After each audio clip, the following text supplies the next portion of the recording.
Welcome sa Dries TV. Kung interesado ka sa ganitong news, huwag kalimutang isubscribe ang ating YouTube channel. Maraming salamat! Welcome back again sa ating YouTube channel mga kakimpaw, and sa update natin ito ang pag-uusapan natin ay tungkol sa mga importanteng kaganapan kina Kim and syempre kay Paula Avellino.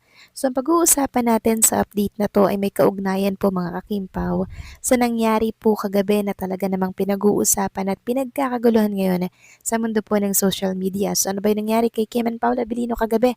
Yan ang aalamin po natin.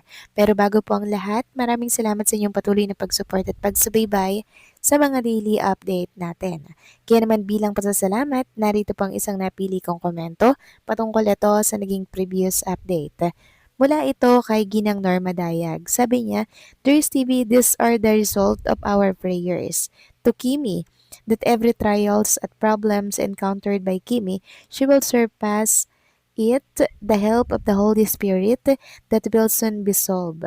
That's how we love Kimi, so that she will have peace of mind and enjoy every day of her life.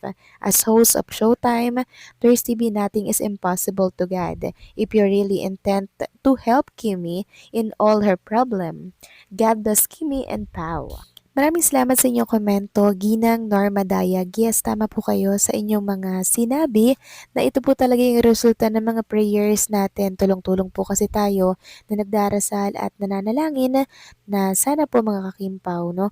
Lagi pong gabayan si Kim and si Paula Avellino sa mga magiging problem nila, sa mga magiging decision po nila na gagawin. Sana po lagi po silang gabayan.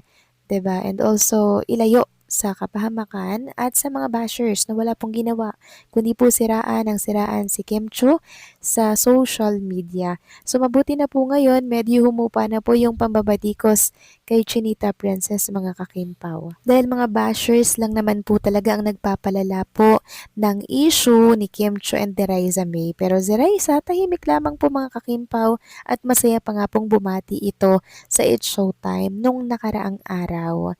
Kaya naman sana'y matapos na ang usapin tungkol po dito.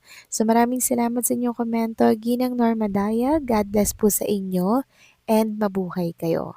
So eto na nga pag-usapan na natin ang mga balita po na nakalap natin sa update na to, at unahin na nga nating pag-usapan ang panawagan po ng ilang mga Kimpaw fans na sana po daw ay wag tayong makampante dahil talagang lumalamang na daw po ang kalaban dito po sa botohan para po yan sa SDA.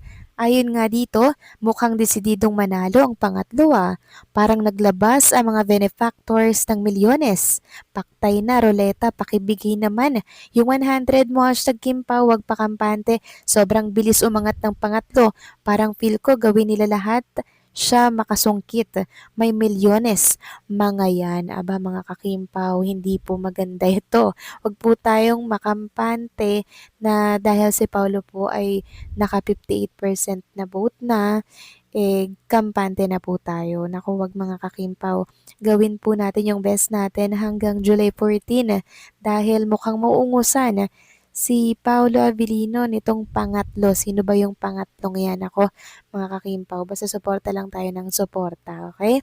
Samantalang, sabi naman ng isa dito, ang isipin nyo sa voting sa SDA, wag maging kampante. Kasi kung merong madami na backup na taga-boto nila at maglabas ng pera, baka matalo tayo. Make sure number 2 pa rin si Kimi and ipinalo si Paulo para maaga pumunta ng Korea. Tapos picture sila ni Kim, si Yonho. So ayan, sana nga po ay magtulong-tulong tayo dito mga kakimpaw and ipanalo natin si Paulo. Samantalang next topic naman, talakayin naman natin itong nangyari po kay Kim and Paula Avellino kagabi na talaga namang pinag-usapan po ngayon sa mundo po ng social media. So ano po ba yung nangyari kay Kim and Paula Avellino kagabi? So di ba po kagabi ang awarding po mga kakimpaw para yan sa Box Office Heroes, 'di ba? At the 9 Entertainment Editors Choice Awards or the Eddies.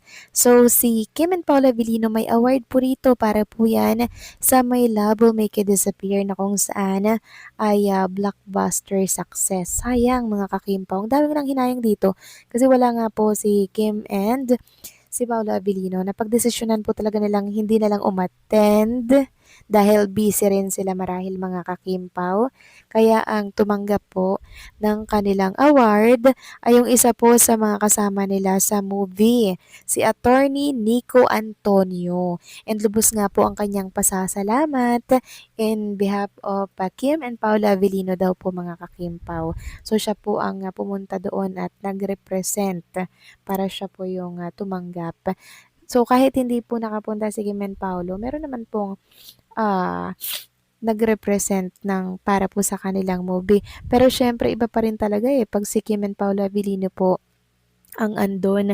Talagang pag-uusapan yan, laman ng lahat ng social media platforms, 'di ba? Kaya naman bumuhos po ang panghihinayang kasabay ng pagbuhos ng congratulations for Kim and Paulo. So hayaan na po natin si Kim and Paulo, baka ito talaga yung napagdesisyonan at napagkasunduan nila na wag na lang muna tayong umattend ng parangal, gabi ng parangal na yan. Kasi si Kim Chiu po, pakatapos kasi yan ng kanyang mga trabaho or showtime, ay meron po siyang training para yan sa Korean language. While Paolo, busy rin po siya sa kanyang bagong tinatayong studio. Kita nyo naman po sa inilapag na video niya kahapon na super hands-on niya. Siya po mga kakimpaw yung nagiging karpentero doon. Pero syempre siguro yung mga konting mga ano lang yung inaayos niya doon mga kakimpaw. Pero syempre may mga katulong po yan.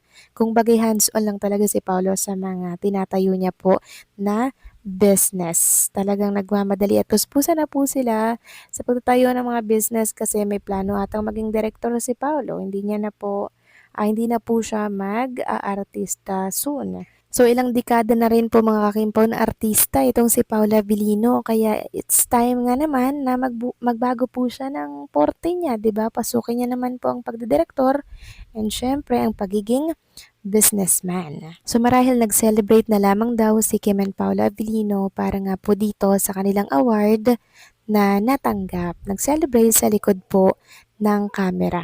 Kasi kagabi sobrang tahimik din po talaga ni Chinita Princess and syempre ni Paula Avellino.